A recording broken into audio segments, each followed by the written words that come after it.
So you got to be a good boy. You can't say all This those mean is things the about Joe me. Gaither Show on BamaCentral.com. So mean.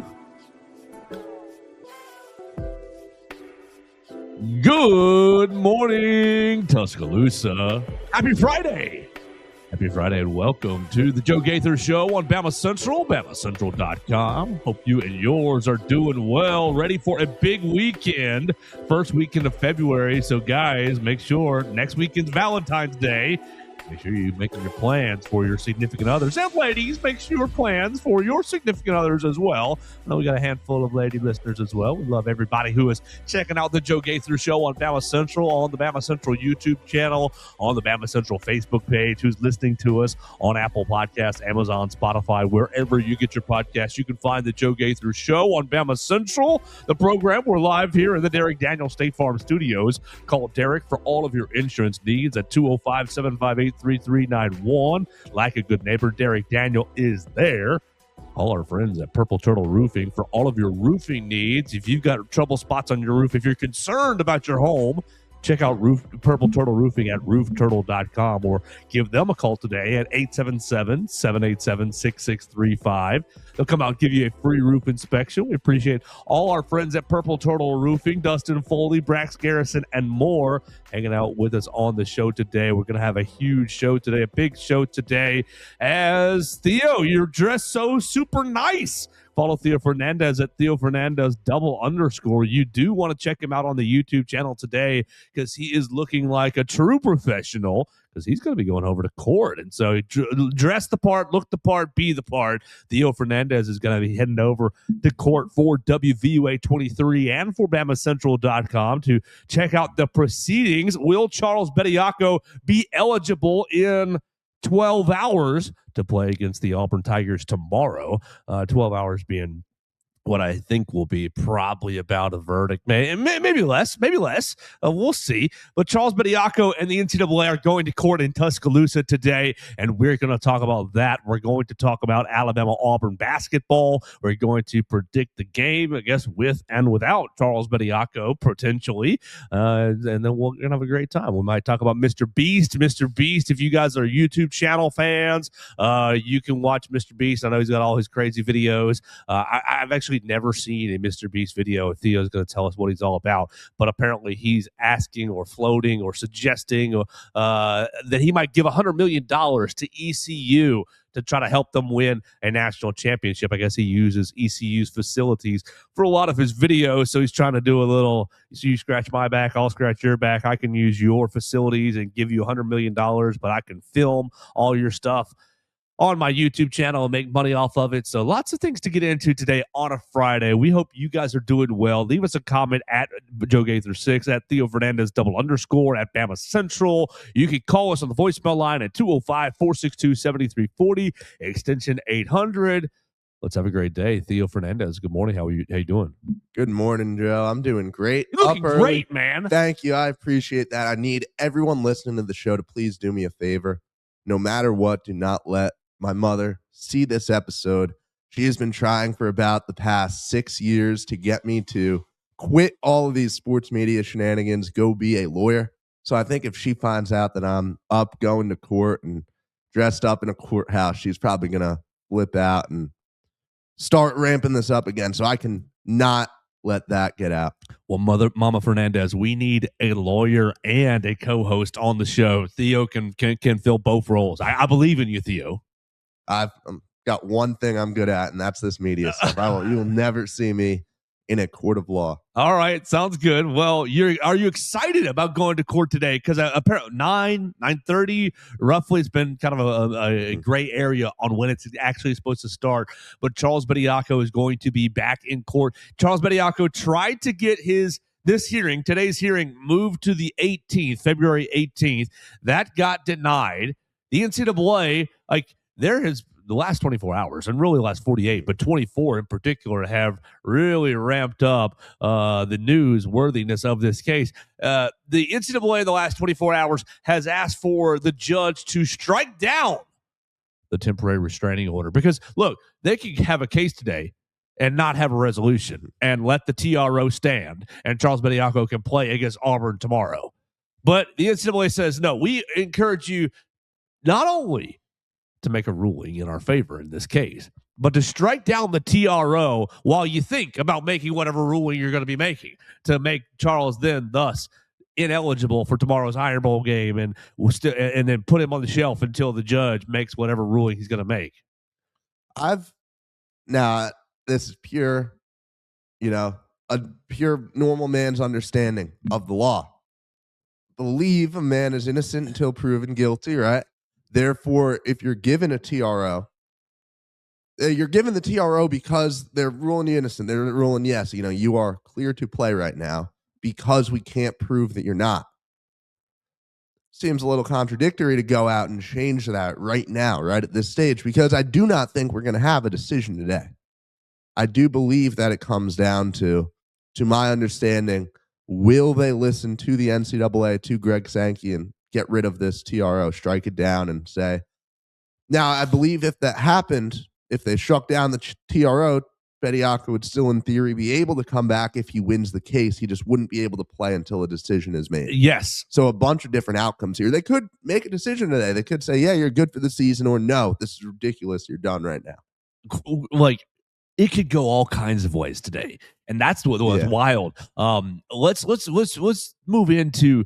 Let's just keep going right here, and Greg Sankey throwing a big old stink bomb into the whole case, comes out and basically supports the NCAA, supports their case, supports their side of the things, and supports striking down the TRO, basically hoping that the NCAA, the courts support the NCAA decision. Let's see if I've got the. Inconsistent application of the NCAA eligibility rules changed this case through court rulings or otherwise. It fuels disruption on college sports, Greg Sankey said. So really, he's coming out and saying that the NCAA should be right. Charles Bediako shouldn't be eligible.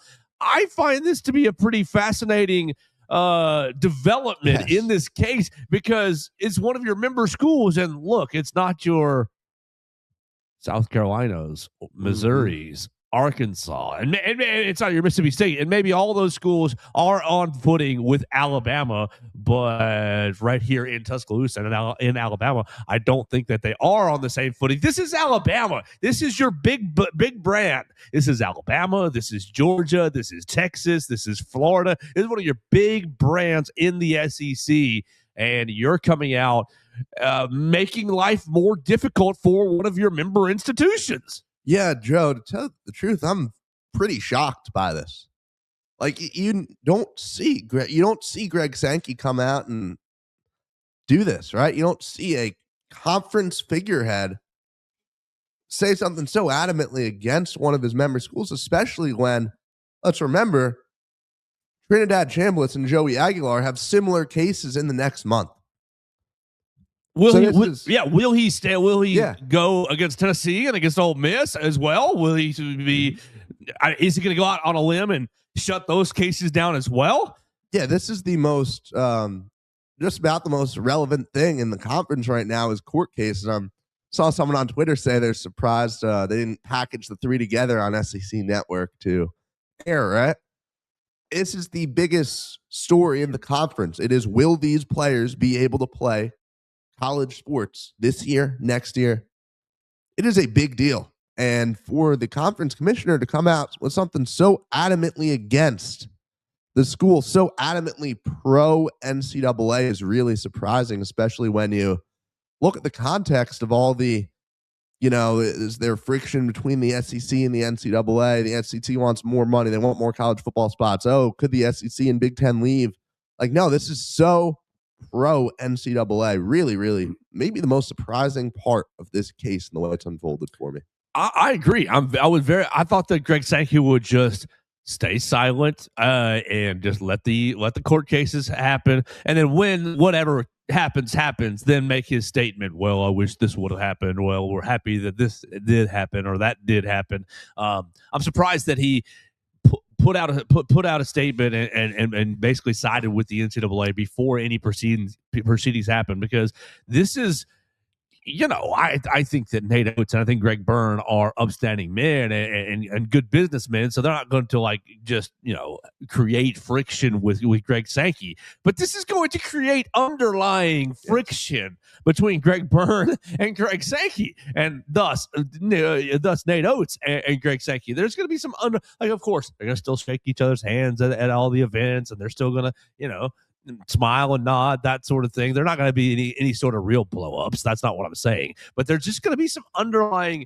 you kind of not stabbed us in the back, but sort of stabbed us in the back. You didn't support your member institution, which I think is a pretty unusual look for a conference commissioner. I would love to hear about what kind of conversations have happened behind closed doors. Yes. Because I could see it. I can see a couple factors contributing. One is maybe Sankey has done his due diligence and reached out and realized, okay, there's no way Bediako is going to win this case. We have an opportunity here to save face with the NCAA. Sure. You maybe has talked and said, okay, there's no way Chambliss and no way Aguilar are going to win. And, I may as well get out ahead of this. This is an easy opportunity to get some grace with the NCAA.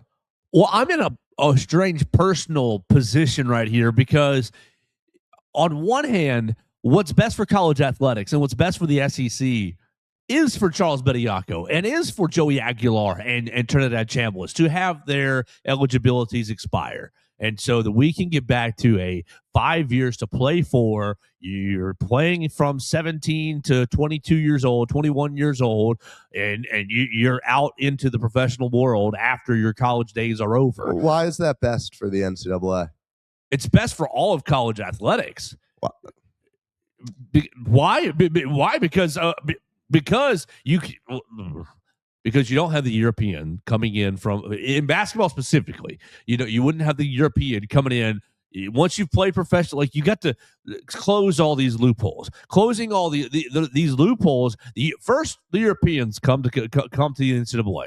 That's what's happened a couple years ago. You've played 2 years in Barcelona. You've played 2 years in whatever the case may be, professional league. Now you're coming to college. You have 4 years of eligibility. That's just not right. You shouldn't be having a 25-year-old, 26-year-old, 27-year-old basketball player playing against freshmen, playing against 19-year-olds, playing against 18, 19-years old. That's not what the heart of college sports is about. It's not what the college sports has been about my whole life.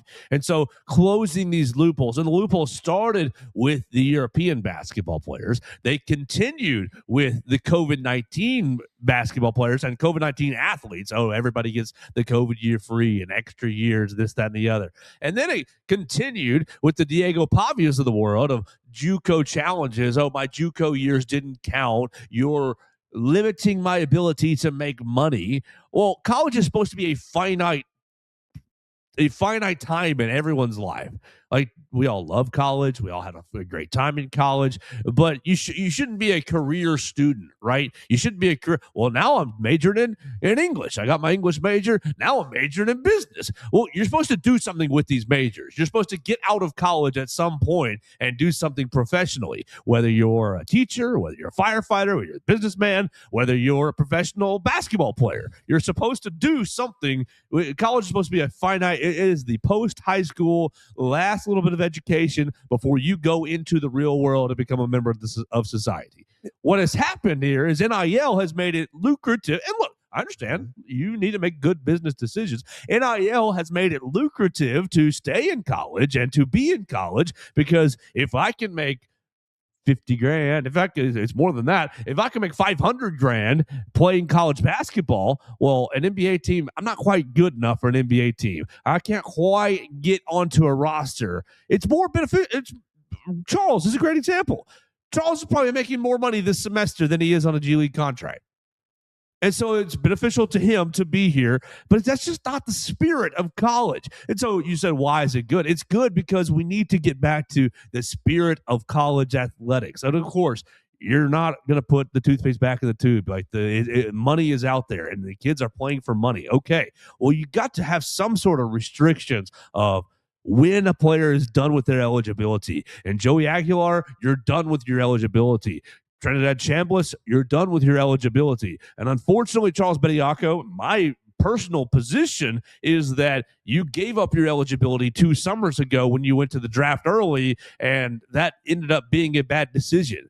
Theo, I've got to live with my bad decisions. I've made plenty of bad decisions in my life. The consequences are ones I have to bear. And of course, I don't want people to have bad consequences, but sometimes that's what happens when you make a bad decision.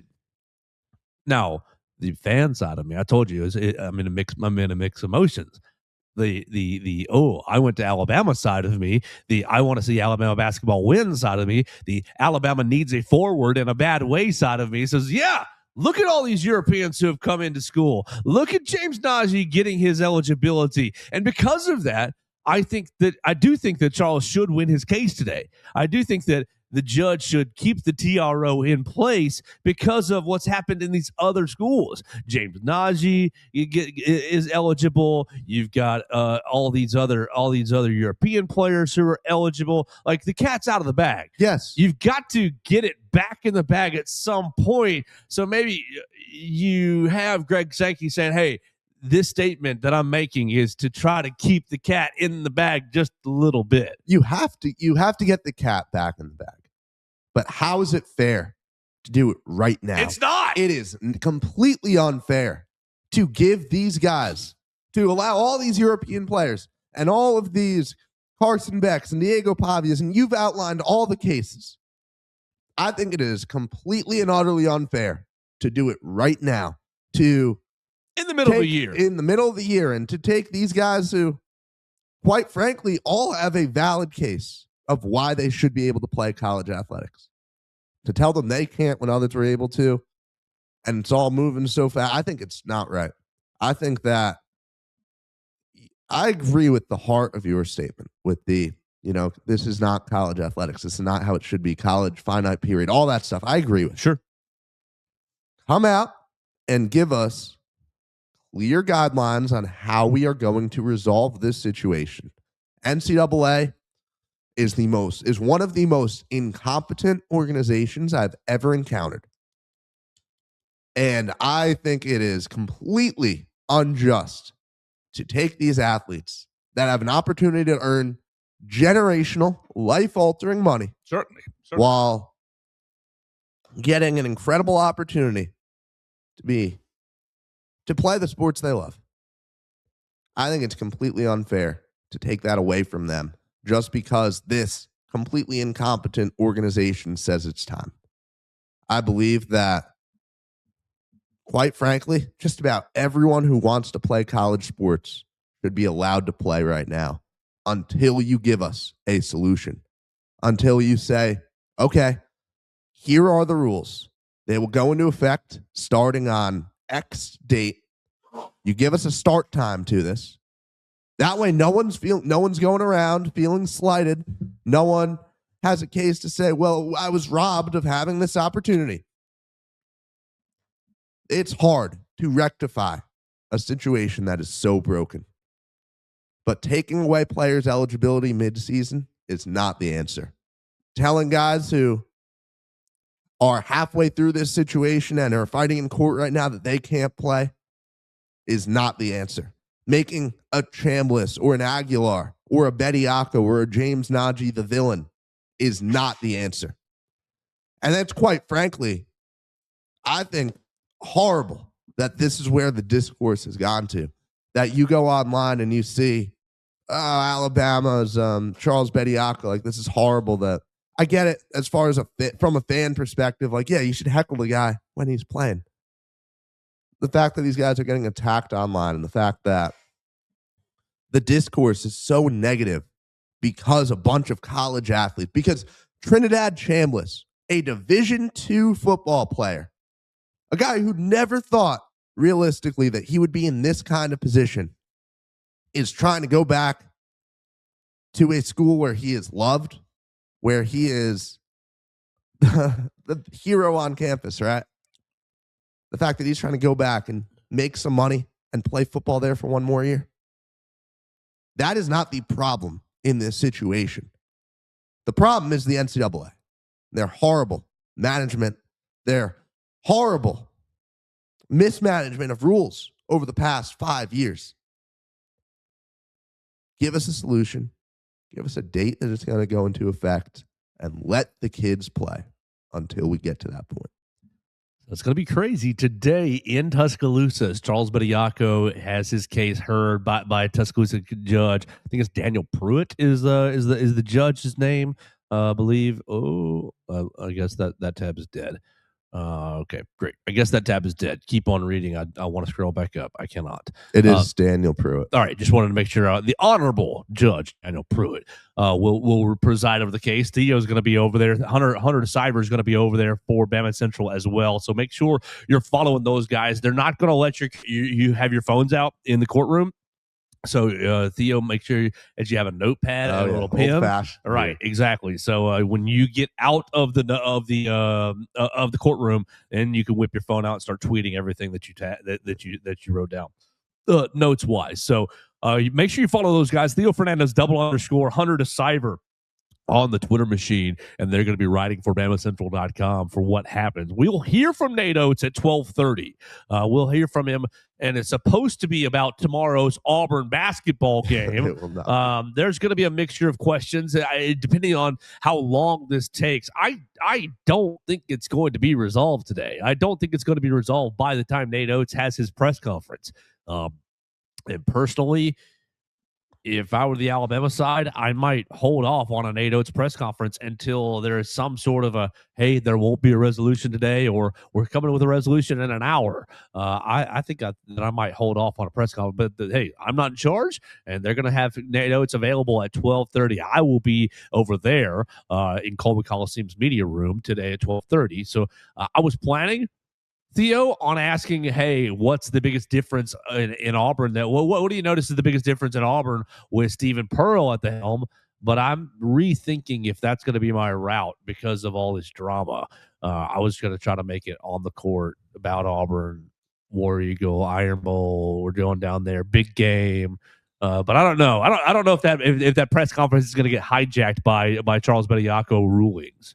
Look, I mean, I've been covering this team for 3 years in some capacity. And obviously Alabama's not a good example because we just had a couple of years ago another national story involving the team that did not involve on-court performance, right?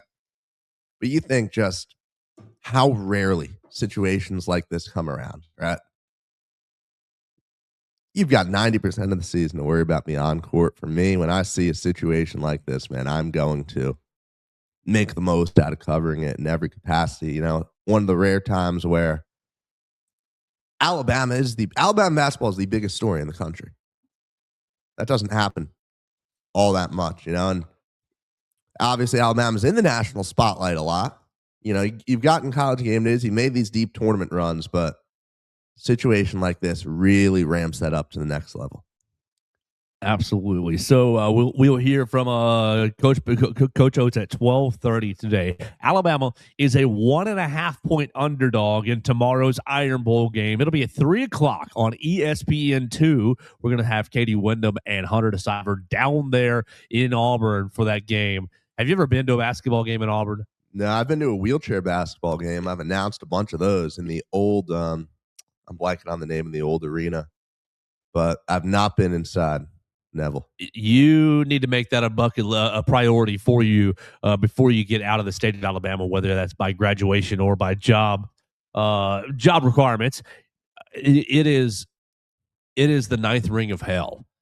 In the sense that it is loud. Now, like from a I like college basketball standpoint, it's amazing. Like I'm saying ninth ring of hell to paint a picture of how loud and how intense and how just on edge you feel when you're walking in there, because the people are crowded onto each other. The balcony hangs basically right over the basketball court from the top end, so you have both levels just right on top of the court. The standing room only for this is on the concourse. So the last time I went there to cover a game, they had media basically at the very top of one of the sections, and there were Auburn fans standing right behind me, maybe they were in my personal bubble. They were in my personal bubble. Rah, rah, rah, War Eagle this, Auburn basketball, boo, Alabama. It was one of the best experiences I have had in my life,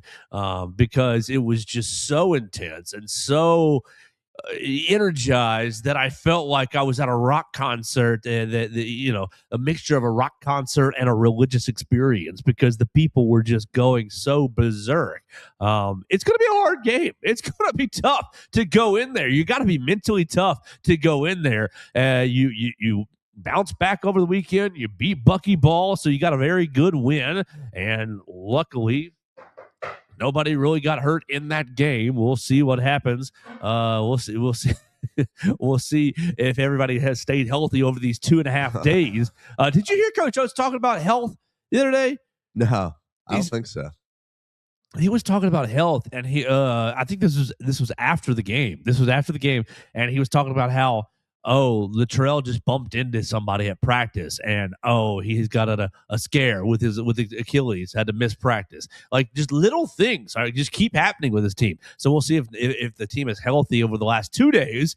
And yeah, you go into Auburn in a game that you've got to win if you want to stay in a top 4 position, or position yourself for a top 4 spot. Right now, I think you're still at 7 in the SEC standings. Going to be a huge game tomorrow against the Auburn Tigers. Joe, I'm going to probably shock the world here. Are you going to pick Alabama? I do believe Alabama will win this game, which goes very against kiss of death my recent predictions.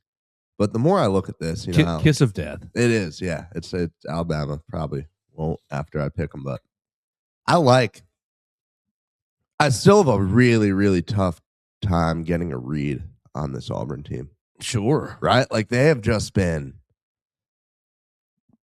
like, I don't know what this Stephen Pearl basketball team is still. Here you go. Auburn is 27th in KenPom.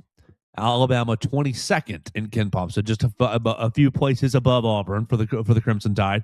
Auburn is offensive efficiency at number 12 overall, 125.1, 12th best offensive efficiency in the nation. But Auburn's defense is just as bad as Alabama's. It is at 69th overall, 103.1. Per the 40 minutes. Alabama is at 3 in offensive efficiency, 127.7. So you're what's that? 9 spaces ahead of Auburn in offensive efficiency, and you're 2 spaces behind them. You're at 71 in defensive efficiency at 103.3. So your last 2 games, you had gotten all the way up to 58. But Florida and Missouri dropped you back down to 71 overall in defensive efficiency. Auburn playing at the nice and slow pace of 67.4. They're 176th in pace this season. Alabama is 4th in pace this season. So you've got a little better offense, basically the same defense, and you're going on the road. How do you evaluate a team that convincingly loses to Missouri, then goes on the road and beats Florida? Like, I mean, Auburn has just all year been so hot and cold. I mean, they were in a rock fight with South Carolina in their own building. Nearly lost that game a week after blowing out Arkansas. Like, their results are just so bipolar, man. Does Auburn just play whatever game their opponent is playing? Look at these scores. Houston 73-72 loss. You played Texas A&M 90-88. Like, you're basically just playing the other team style. You said rock fight with South Carolina. Well, South Carolina stinks. Yeah. 71-67 win. You just played their game, the other team's game, basically. And I will say, I mean, I don't know if you watched, Joe, their first 2 games, but I watched those 2 games basically all the way through. Georgia and A&M. Yeah, go ahead. Georgia 100-400 was one of the games of the year. And then A&M, which you guys probably remember all the controversy. Oh, that's the 1 second game. That game. Yes. Which was incredible. And the you got a millisecond? What was it? The Georgia game, I think Auburn was down 5 and with like 5 seconds or something. Yes, they did. Force overtime with lost. Georgia. That's right. Auburn's had some crazy moments to their credit this year. You got blown out by Purdue. You got blown out by, I think it was Arizona and Michigan were the other two that, ran them off the court. But like this, I could see this game.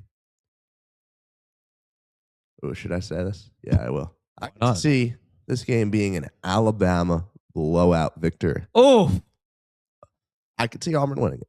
It's really hard to get a read, but I could see Alabama coming out. And if Alabama's having its day, Auburn is the kind of basketball team that could just crater, right? This team, you talk about Alabama and the floor being low. Auburn's floor is horrendously low. Excuse me. It's hard. These Tigers are an interesting squad. Yeah, I don't see an Alabama blowout because I think the folks in Neville Arena are going to be on 12 the whole time, and they'll be able to help Auburn rally back into games if they fall down 10, if they fall down 8. I'm just trying to search my heart, whether it's my heart or whether it's my gut.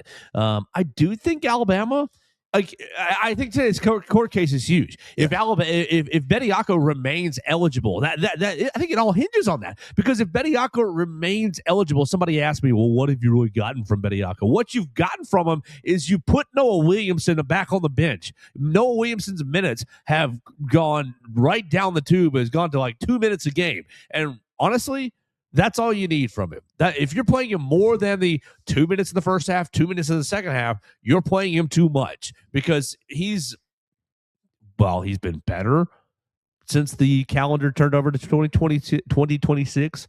He's still largely a liability for you. Yes. He's still largely unathletic out there. He's still largely not very strong with a basketball, and he's still largely offensively nothing. An offensive just waste of space. And so, look, Charles isn't giving you 3-point shooting, and he's not really, he's been a fine free throw shooter. He's a much better rim roller, and he's a much better rebounder than Noah Williamson. And so what it's done, has he given you 20 points and 10 rebounds a game? No, and I don't think he will at any point this year.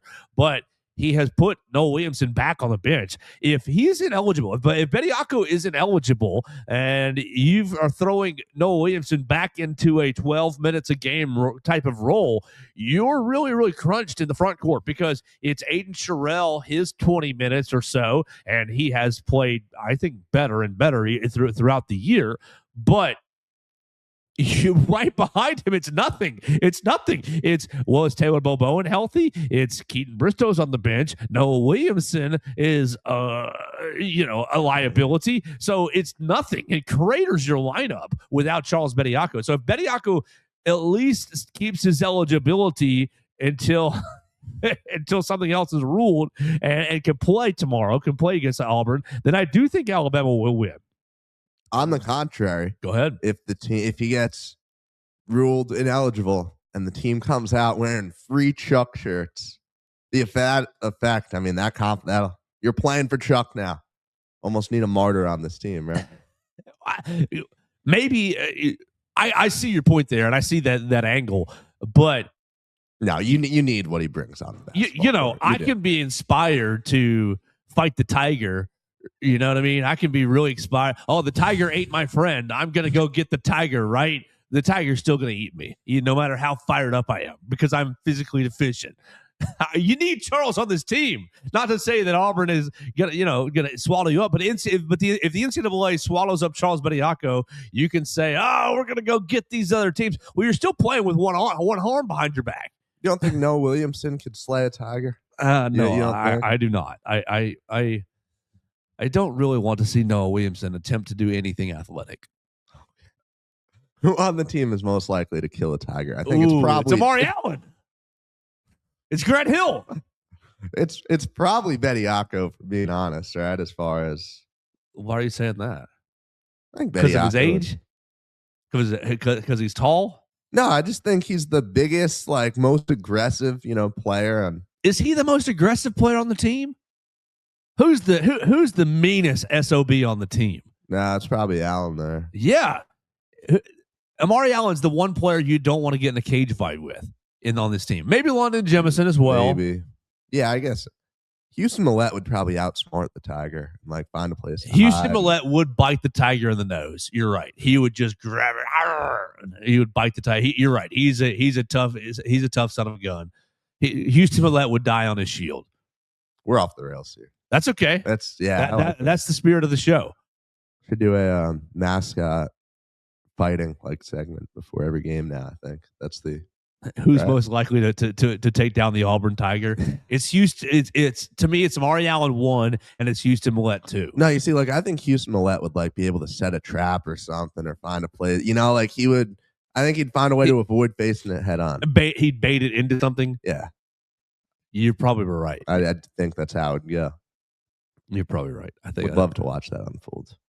I would not. I mean, I don't want to see any of our players. So somebody's blood and gut. It's either the Tiger or Houston Millette, and we don't like that. I'm putting my money on Houston. I've got Houston Millette. Pete is going to give this show a call.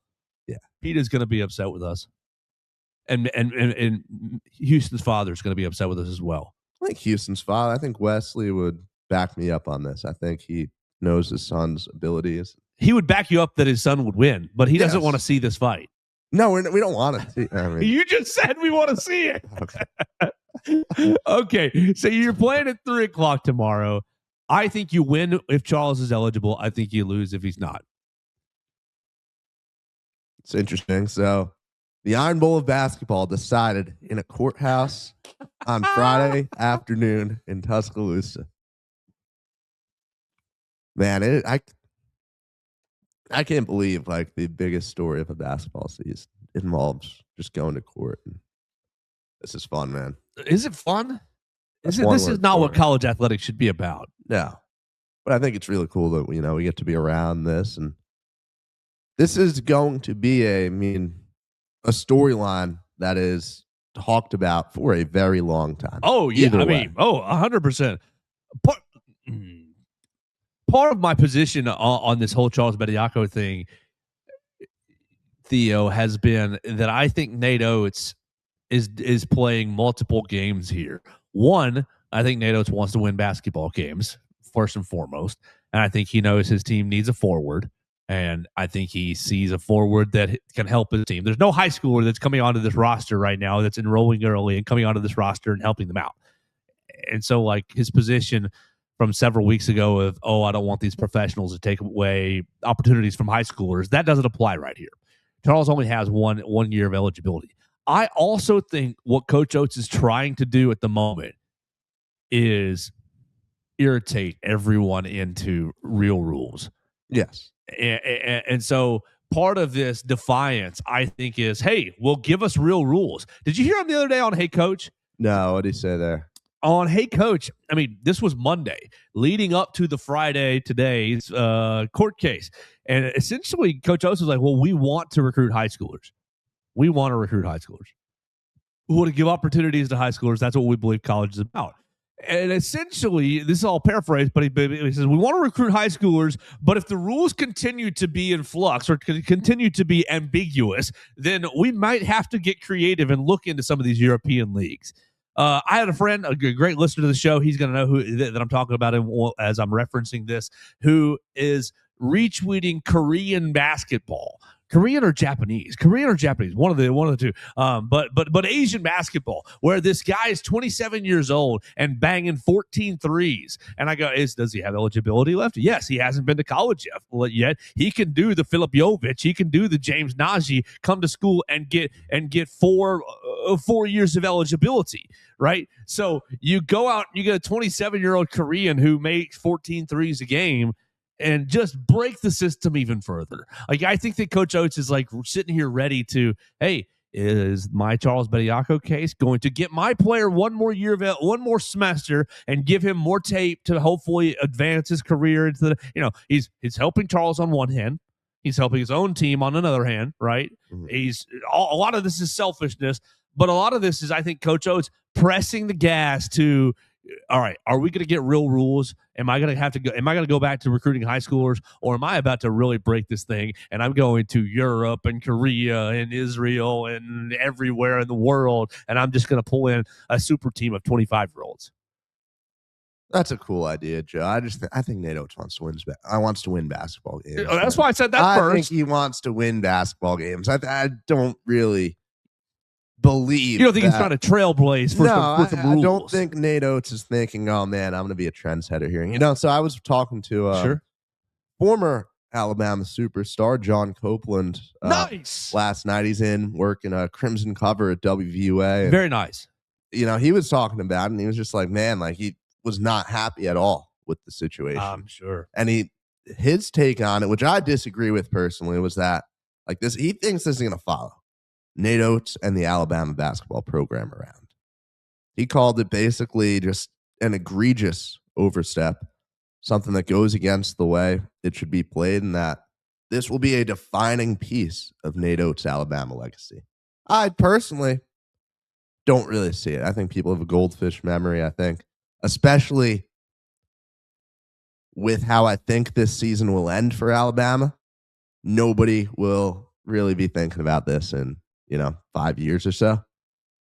Now, if Alabama were to go on a big run and, oh, wow, Alabama cuts down the nets with a pro player, then it's probably a story. But I think you're okay with whatever the narrative around your team is if you're a winner. Right? Well, I'm not going to say I disagree with John Copeland, because I do think this is going to follow Coach Oates. I think it's going to be part of a story from here on out. And look, if you go out in the round of 32, that story becomes, well, you couldn't get to the Sweet 16 with an NBA G Leaguer. Like, obviously, if you win the whole dang thing, it's, well, you had to get an NBA G Leaguer to win anything. And like asterisk, but like either way, people are going to use it as well, you couldn't get to the Sweet 16. You're a terror. You're a cruddy coach. You're a rule breaker. You're a cheater. This, that. Like, I think that there's always going to be a group of college basketball fans that are, whether you're the old school fans, I think the old school fans are going to kind of attach this to Coach Oates' name for the rest of his career. And I think obviously the rival fans, the Auburn fans, the Tennessee fans, and like they're going to take that track anyways, right? And if Coach Oates, I hope he never leaves, but if he leaves, then whatever new school he goes to, those rivals will be, well, y'all had to hire the coach who got the G League or kind of thing. So while I don't think the neutral younger fan is going to hang on to it, but I do think everybody over the age of 60 will. They got longer memories. Yeah, you and I, we grew up on the cell phone, so it's like 5 seconds later, what's the news story? No, it's one of the tweets that went viral about this situation was someone saying, there have only been 2 times where I've ever said, how is that guy playing right now? And they both involved Alabama basketball. So I do kind of right.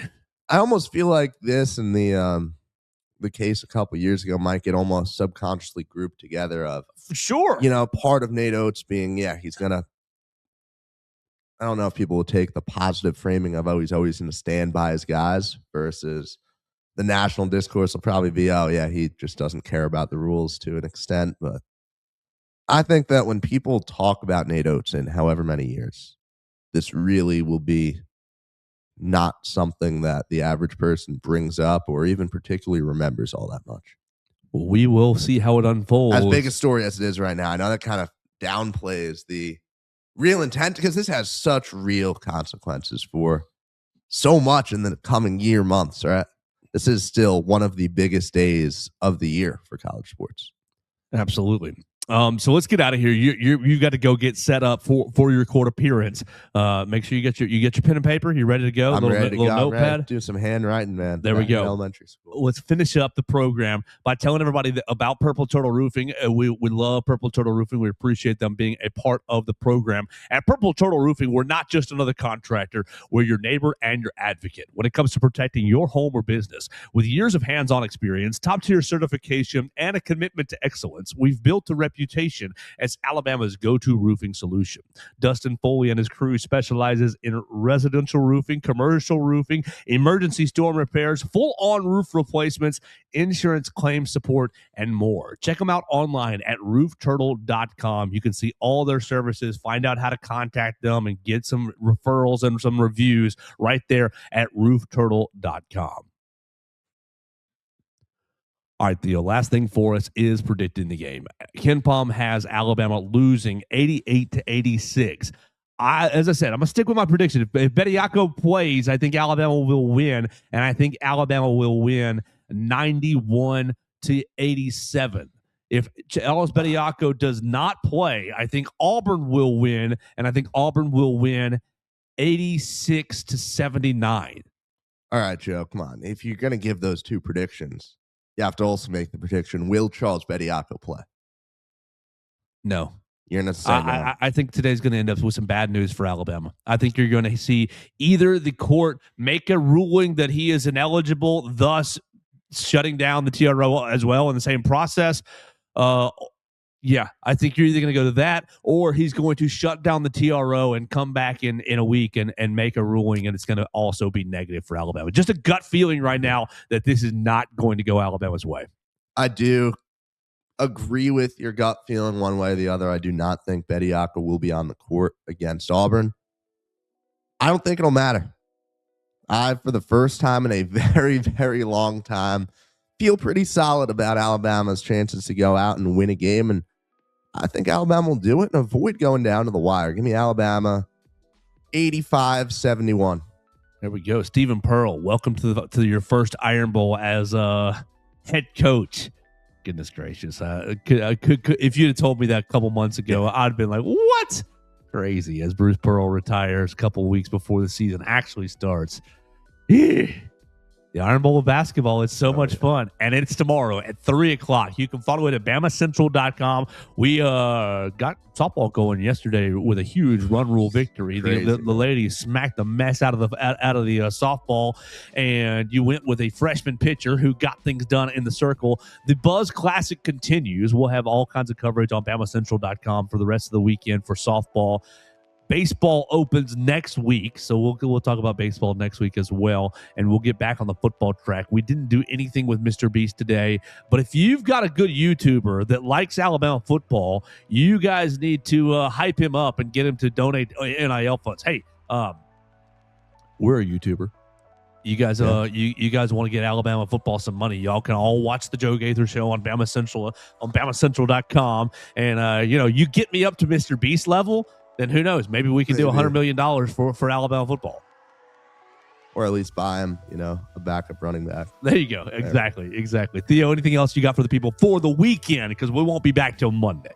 No, that's everything that I got. Hey, last weekend without Alabama baseball. That's fun. I'm excited. Fun for you, I guess. But we'll talk about that next week. Thanks to you being on the show, we will pay attention a lot more to baseball. This has been the week right here on the Joe Gaither Show. We'll talk to you on Monday, win, lose, or draw. I hope that you leave us a voicemail at 205-462-7340, extension 800. Leave us a voicemail on what happens with Charles Bediako today. Leave us a voicemail reacting to Alabama and Auburn on the court tomorrow. Leave us a voicemail with whatever you've got on your football brain for our Monday show, and we'll talk about it right here on the Joe Gaither Show on Bama Central, BamaCentral.com. Thanks for joining us on today's edition of the Joe Gaither Show on Bama Central. Keep up with Joe on all his social media pages at Joe Gaither6. Subscribe, rate, and review the show on Spotify and Apple Podcasts, and be sure to read us daily at BamaCentral.com.